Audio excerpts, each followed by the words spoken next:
एक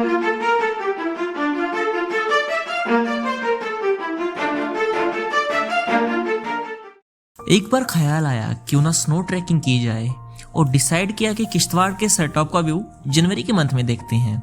किश्तवाड़ के काफ़ी लोग इस जगह को जानते हैं और समर्स में यहाँ जाते हैं, पर ये फर्स्ट अटेम्प्ट थी कि कोई पीक विंटर्स पर यहाँ जा रहा हो, क्योंकि इतनी बर्फ होती है इस जगह पे, लगभग वहाँ जाना ही इम्पॉसिबल है। तो जिस जगह का फैसला लिया वो सरटॉप थी और इस जगह के जाने के काफ़ी सारे रास्ते थे, लेकिन हमने सबसे जो पास वाला रास्ता है जो चिनगांव वैली के डांगरनाला से होके निकलता है वहां से जाने का सोचा। थोड़ा बहुत खाने का सामान, 2-3 साथी और स्लीपिंग बैग लेके हम चल पड़े। शाम के 3 से 4 बजे के बीच 9 जनवरी को हम निकल पड़े। सर्दियाँ काफ़ी है, अभी सफ़र शुरू किया था तो जोश लाजमी था और हम इस 7 से 8 किलोमीटर के ट्रैक की ओर निकल पड़े। 4 से 5 घंटे हम पैदल चले और अब तक जो है बर्फ रास्ते में कम थी, तो एक रहने का ठिकाना दिखा तो सोचा कि रात क्यों ना यहीं गुजारी जाए। तो जहां हम रुके वहां सामने हिमालय की ऊंचे ऊंचे पहाड़ों का खूबसूरत व्यू हमारी सारी थकान को दूर कर गया।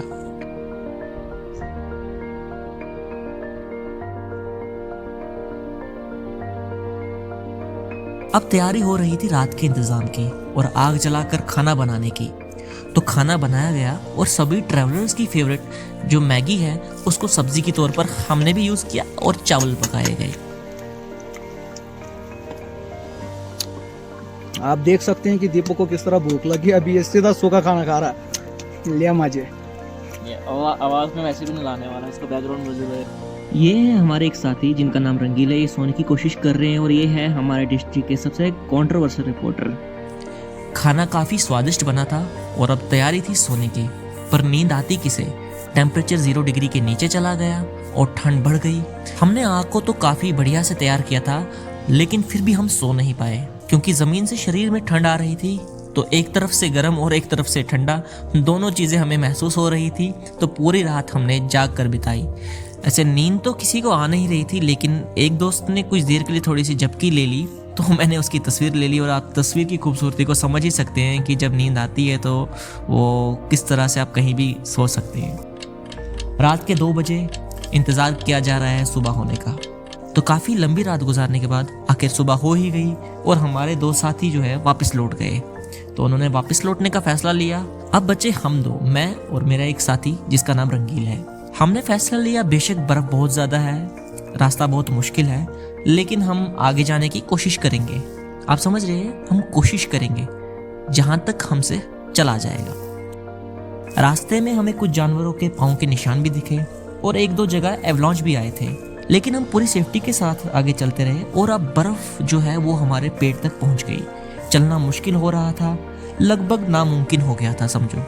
1-2 घंटे तक हमने बर्फ को बारी बारी काट कर चलने की कोशिश की और शरीर थक चुका था और महसूस होने लगा था कि अब शायद मंजिल तक नहीं पहुंचा जाएगा, क्योंकि 3 से 4 किलोमीटर का रास्ता अभी भी बचा था मंजिल तक। इसलिए बर्फ को काटकर 3 से 4 किलोमीटर चलना लगभग नामुमकिन था और मुसीबत को दावत देना जैसा था।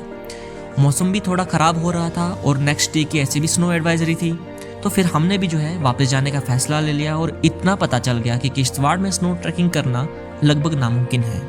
बर्फ में चल चलकर पाँव बिल्कुल सुन्न हो चुके थे, बर्फ काट काट कर शरीर टूट चुका था। जैसे मैंने वीडियो की शुरुआत में ही कहा था कि सरटॉप जाने के बहुत सारे रास्ते हैं, तो हमने भी आधे रास्ते से जो रास्ता गांव की तरफ लौटता है उस रास्ते को ले लिया और हम लगभग 3 से 4 घंटे में जो है वापस पहुंच गए। सरटॉप का व्यू हम विंटर्स में नहीं देख पाए और ना आपको दिखा पाए, इसलिए जिद करना अच्छा नहीं होता और हमने वापसी का फैसला लिया।